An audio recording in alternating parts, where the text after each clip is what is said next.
Too many leaders lead for validation, not impact, for what they can get out of it more than what they can give to it. Hi, my name is Chris, and I'm obsessed with how leaders grow and develop, and I too have insecure moments. We all do.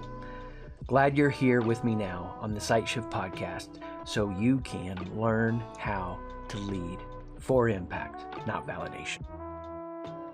Well, welcome once again to the Sight Shift podcast. So good you're with us. He's Chris. I'm Mark, and we're right in the middle of a Lead for Impact series, working our way through this book, which if you don't have it, let me recommend it. Amazon will help you out there. Lead for Impact: Why Mindfulness, Empathy, and Psychological Safety Don't Make Great Leaders. So the first couple of episodes, we were looking at the big idea around impact or validation, looking at the validation struggle, the impact leaders struggle. Last episode, we were talking about insecurity. Today, we're going to get into institutions. Now, I think this is going to be an interesting conversation because I don't think we're regularly thinking about institutions, and even some of the other language that's used in here. For example, rituals. That's a word that we don't have in our language on a regular basis, and it's probably a word that that conjures up certain images in whatever context or whatever familiarity they have with that word. But let's talk about rituals right out of the gate, because it's important in the context of the chapter. It's important in the context of the whole idea, Lead for Impact, but it's not something that people regularly talk about. So tell us what you mean really by ritual and the importance that it has in this topic of leading for impact. Right on. And I got a little distracted on ritual because I scratched my nose. And if on YouTube videos you get lots of the best of society, the classiest people, they're the ones that right. Those are the ones I'm gravitating to. comment the most. And somebody was like, "You scratch your nose too much." So yeah, this idea of ritual, it's like we don't really process how we have to pay attention to the choices and the habits and all that we're doing and the shaping influence they have on our life. And, this is the powerful part about doing this. Like, this book is done. What I'm about to share right now would not be in the book. So I recently gave up social media on my phone. I don't know. Maybe I'll do it forever. Maybe I'll do it for a while. The ritual serves me. I don't serve it. Right. But I realized, and it was through just a scrolling moment where I was scrolling through videos and I was like, whoa, I just lost a lot of time here just randomly doing this. And I really haven't done that very much. Not in a proving kind of way. It's just I'm kind of in and I'm out and I'm looking for the stuff I want to learn. But I started to see how easy it was to do that. So I took it off my phone, and a friend of mine who had done the same, and we were talking about it. And that first little bit, because you're so ritualized at picking up your phone, that first little bit, you're looking for something to do. And he was joking about he checks his Wi-Fi speed, and I was checking the shop app on a delivery. And there's only so much I could figure out about where that delivery is going to be and all that dumb stuff. So at just an introductory level, and I'm not giving you much to react to here, so I can go way deeper, but I'll let you comment. We're starting to go, okay, I might be moving fast as a leader, but how do I turn the headlights on and really give a lot of thought to who I'm becoming and where I'm headed? So my experience with ritual goes back a number of years, and you captured some of the crazy ones in the book. But I wonder if many people will have a similar reaction to that. I wonder if people will have a reaction similar to mine when you read some of the crazy stories and a couple other that will be fun to tell that I found in my own research. They're crazy. They seem so weird. They seem so backward and uneducated, unevolved, unscientific, right? And I could share a couple of thoughts on this, but if that is the reaction that somebody has when they read about some of these crazy rituals, what's your response to that? To help them see maybe the bigger picture, or what you're trying to draw out by pointing to them? Yeah, yeah. Thank you for making us help us be focused and grounded. So the idea here is this: if you met an 18-year-old male in 1880, were you meeting an adult? Oh, 100%. Like they had survival skills that would run circles around us. If you met an 18-year-old male in 2024, are you meeting an adult? Unlikely. I mean, when I ask that to an audience and they're like, no, I mean, it's just like crazy Yeah. how powerful it is. Okay, so something is off in what we're doing. And the crazy stories Mark's talking about are just some of these cultural reference points that they had an intelligence we don't have. Mm. So, our nervous system hasn't even really evolved for electricity. I mean, if we didn't have electricity, we would go to bed at a very early time and we'd wake up and the natural circadian rhythm would feel amazing. I mean, I know it feels amazing when I don't wait up for my kids and I go to bed when I want to. Mm-hmm. I'll work out my bitterness later. So what happens is society's learned for thousands of years, we have to bolt down their identity in this in-between phase. And the point of the institution, as it perpetuates this society, this village, whatever, as it perpetuates, we need people maturing and ready to take the helm of leadership. Mm. How do we get them ready? Well, one of the initial things that has to happen as they leave childhood is an identity ritual, so that now, even though their brain is still on fire, I mean, that's why they would have made these. They would have figured out their brain's on fire for a while. How do we get it locked in? Mm-hmm. They would do these identity rituals and help them lock in, and now they're off and running. So the ritual then was given by the institution, but the ritual was to help you become self-directed and become a part of the collective whole, so we're all going together. So your development as an individual served the greater need of the society, the village, whatever. And the argument we're making is something's run afoul. But we've grown past that, right? It's what we think. It's we're unscientific. right, and Yeah. we're much more educated, Oh my and gosh. we're more affluent, and we don't need those Yeah. crazy primitive experiences. Yeah, and that's a killer word to use, primitive.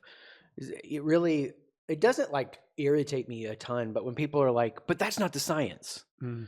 Well, I'm like, well, 50% of what we know right now, roughly speaking, every 2 years is like proven wrong. I don't remember the stat now, but if we could advance out 25 years from now, we would look back, and the idea is scientifically half of what we think and do now, we would go, what were we thinking? And so we're so convinced we're right. And so what I'm just asking us to do is this. Okay, if as we get into this deeper conversation around are you leading for impact or validation, look at the results it produces. Are you happy with the results? So mental health suffering is off the charts. And I'm sad and mad. My kids were a part of the first generation that was experimented on. And even though we had boundaries, it was still like their whole worlds, all of them were on social media. The more conservative parents, the more liberal parents, and everything in between, everyone was on social media and using it at some level. And so for them to be socially connected, it meant they were a part of that world. Mm-hmm. And so we had to be very aware, because basically what society did was we said, okay, we don't have rituals anymore. We make up for them with crappy versions of a, whatever your cultural thing is, bar mitzvah, whatever, high school graduation. Ugh. I know that's your favorite. Oh my gosh. And then we basically said, okay, social media, you ritualize our kids. Mm. And what's that done? Their collective pool of shame, insecurity, and ignorance has produced the greatest mental health suffering growth, in a negative way growth, than has ever been recorded. Mm. And it's the first world. So what's been happening is not working. Maybe the ancients or the more quote unquote primitive societies that still maintain these rituals, maybe they have something to teach us. Yeah, it's like if they went in and handled raw meat and didn't wash their hands, we would be like, no, we know better. Yeah. Let's wash our hands. Yeah. At some point, you walked into your neighbor's hut over, hundreds of thousands of years of evolution, and you saw your neighbors dead. Not to be graphic or intense, but this is reality. And then you look at the kitchen sink, which you get the point. Their version. Yeah. And you're like, oh, they ate the raw meat and it spoiled. They're all sick. We've learned through all these things, and we need to keep learning. We wash our hands after we handle raw meat, but we don't need to, and it's cliche but true, we don't need to throw the baby out with the bathwater, which is what's happened. So connect the dots for me and for the business leader that's listening, that is dealing with what appears maybe to be generational issues or lack of drive, lack of motivation, lack of performance, right? There's a number of different symptoms that present in the organizational context that are tied to everything that we've been talking about. Connect the dots. Yeah, and as I do this, I really wish we would, and this is on me because you get a book done and you're going to go, oh man, if I could have gone deeper on this. And this is one of the big things for me. You have to understand most of the work world for the last 30, 40 years, whatever, has made meaning through this. Your identity is built around your work. That's how they made meaning. So then you have all this generational issues with the companies we work with where you're hiring a lot of people, and the people that are doing the hiring don't understand the people they're hiring. And they want to judge them and label them and say, well, they're lazy and they're selfish. And yeah, I think we would all agree that there's a general slippage on customer excellence. I think it takes like very little awareness or brain processing power to be out in general businesses buying things. And I was at a place this weekend and I was like, hey, I come in every Saturday. Your hours say you're open on Sunday. I've come by the last 2 Sundays and you're closed.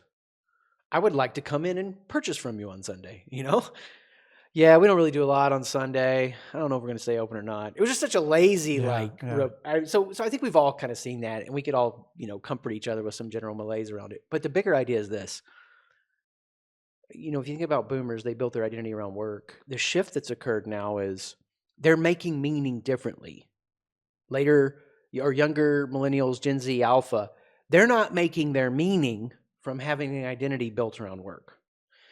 They're making their meaning differently. So you can call that lazy or selfish, or you can seek to understand it and discern it. And if you're going to seek to discern it and understand it, you're going to go, okay, how are they making meaning? What does motivate them? I will give you the secret right here. They want to get better. They want to grow. They want to develop. And this is the point that I've really seen a lot over the last 6 to 9 months being with companies since we put the book out. And, you're reacting to people and talking through the message and whatever. It's just this idea that, like, let that switch flip in your brain. Like right now, so deep, so fast. You're listening to this and you need to grow a team. You need to build an organization. Talent acquisition is an issue. You've got to lock in on this, that the bigger general concern now is not my performance at work, but does work make me better? And so what's so exciting about that is because societal institutions have failed. I mean, I got 3 kids I'm paying to go to college right now, and it pains me to see how much they're not being prepared. And I'm not being negative. It's just like, it's the phase of life they're in. It's what they're doing. You get to be the place that makes meaning for others. But you're not going to do it if you do what most institutions do, which is you exist to make me, the institution. When the institution done right says, we're here for you. Yeah. So I wonder if you could elaborate more on this.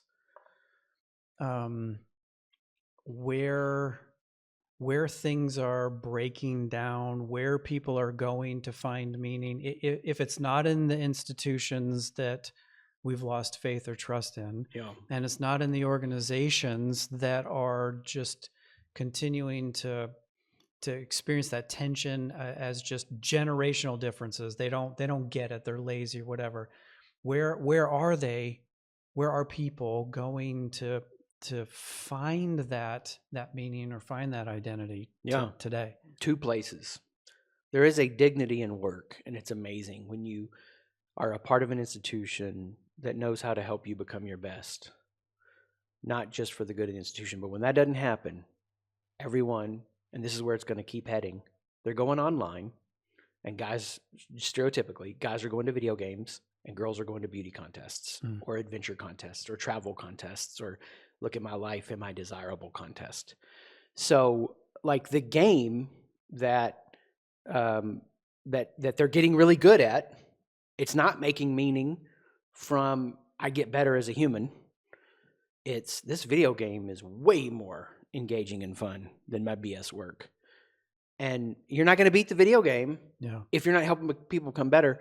And again, this is, I hope, and I'm willing to risk it. I hope this doesn't sound overly reductionistic in a misogynistic or negative or gender confused way. But the name of the game is we've evolved mostly to kind of organize around these two ideas. And I know there's exceptions, but men want to win and women want to be desired. And I know there's bigger fish than that. And I know people would want to bullet point finer points. But at the end of the day, that's what I see happening in society. So you've got now people who are 25 to 30 who have trained very well to be awesome at feeling meaning from a video game or feeling meaning from a desirable life, a desirable lifestyle, a desirable attractiveness, whatever it is they're gaming for.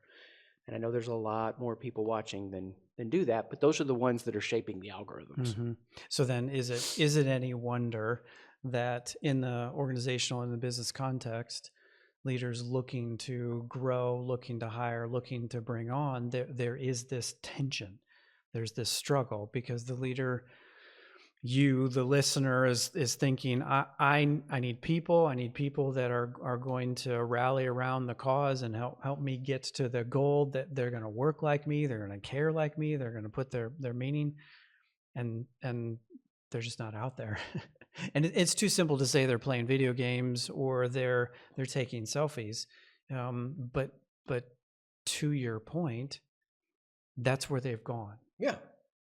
In absence of a greater challenge and a greater struggle to grow up under, they've chosen their games, and that's what they're struggling up under, and that's what they're going to get better at. Yeah. We have to have a context to give ourselves to something and improve. And what most people are doing now is something other than the betterment of what brings you so much, dignity in your doing. And so the crisis is the institution has to get really locked in. Why are they here? So what's interesting in this chapter is you make a comment that it's not about throwing out the institution, breaking down and destroying the institution. You're arguing that we can rebuild, reform, remake the institution in a healthy way. So for the institutional leader, right? The business leader, the family leader, the not-for-profit leader, the leader of a community organization, whoever is listening that is leading some organization, some group of people that qualifies as an institution, what do you recommend? Well, first and foremost, we know this in the work we do with teams and companies every day. Whoever the leader is who the main team is, and whoever the main team is who the culture is. And so, like, the things your team at the leadership team level tolerate and avoid, or what the organization tolerates and avoids, it's just way worse than you're imagining it because it gets carried out like a telephone game. The things that you're aggressively rushing through and the insecurities of the team that are trying to convince others of something and cover up other things, even if it's not an insidious covering up, it's just an insecurity of covering up, saying, I don't know, I need help, I was wrong, I lied, I'm sorry. All of those have this exacerbating impact throughout the culture. And so the first reality that you have to grasp is who I am and who we are as a leadership team is who this organization is. So why are we here? And if we're here, we need to be here for profitability. We need to be here for growth. We need to be here for the sharply defined horizon we see, and we want to go from number 3 in our category to number 1, or whatever, all the beautiful things that activate you. All of that is fine, But if it's the driving reason, and the main reason you're there isn't to get better and to help other people get better, at some point, and this is not, you know, disconnected from the business reality or the reality of the nonprofit's growth or whatever, at some point your insecurities are going to cause you to make a decision, to navigate a relational issue, to communicate something that's going to create a context where you say basically to the people, you exist for us. Mm. And the minute that that's happening, and it's in the air before it's directly stated, the minute that's happening, you are losing the moral authority of why you even have the leadership role in the first place. And so if it sounds like I'm being super intense and challenging around this, I am, because that is the responsibility of the leader. There's nothing like leading. I freaking love it. It's the best game I know of. Nothing will grow you through your insecurities like being a leader. Mm-hmm. And nothing will activate your full potential. Nothing will give you just such a sense of direction and purpose. And whether it's you're leading your family or you're leading an organization and everything in between, but it does mean a greater price has to be paid.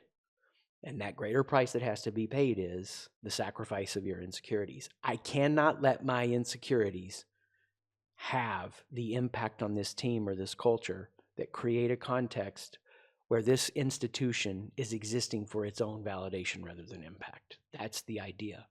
And so I think first and foremost, it's just to look in the mirror and say, okay, where do we need to go and get a good honest look at ourselves first. What would you add to that for the person who is in that organization, in the institution, and feeling the institution is more about validation than impact, but not necessarily directly responsible for leading that institution, right? Like I know we have those listeners as well.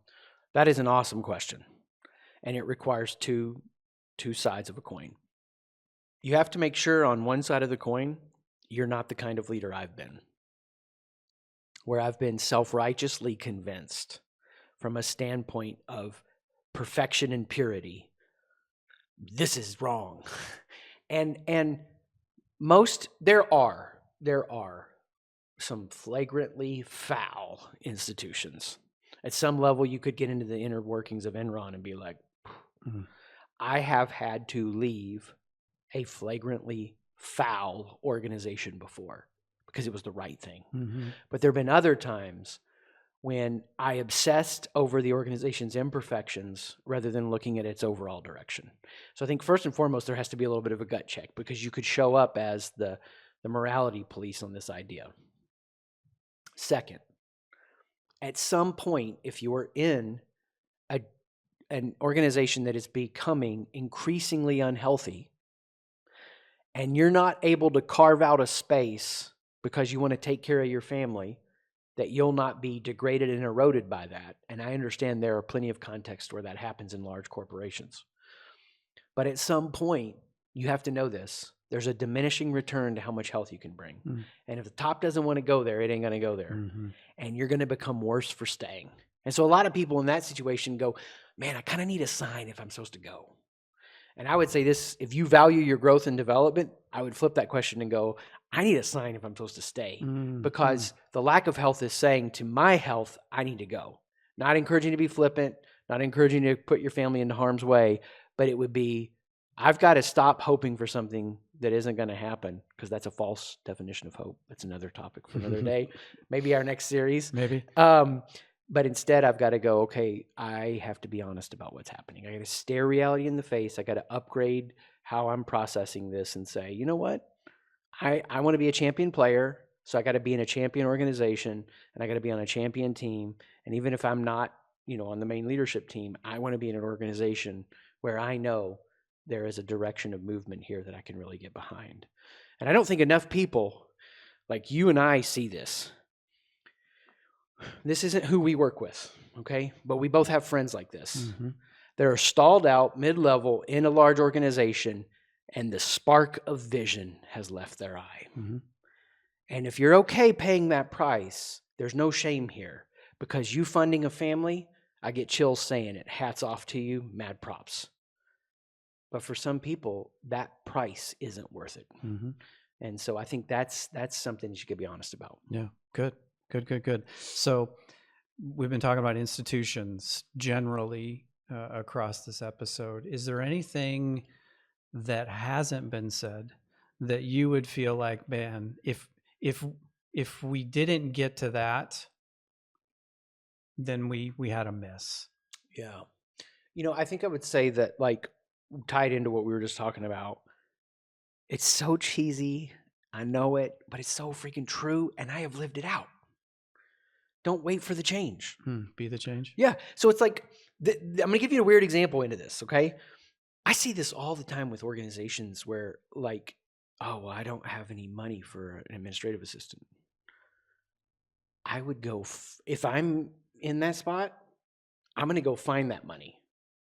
Like, a car payment a month would make you run circles around most of the people that you're connected to and leading on a team with.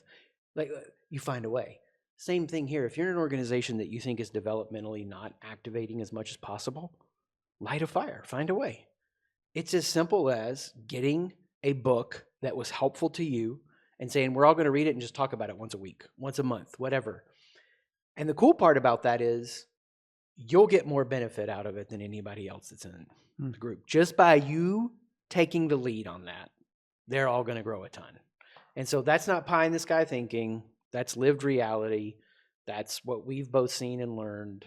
Start somewhere is better than waiting for a perfect nowhere. Yeah, that's good. Be willing to take a risk. Yeah, right on. All right, institutions. That's where we are.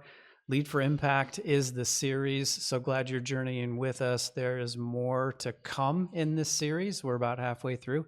So keep watching as episodes drop. And if you're liking what you're hearing and you want to explore, learn more, you can always find more at siteshift.com. SIGHT is the word, shift.com.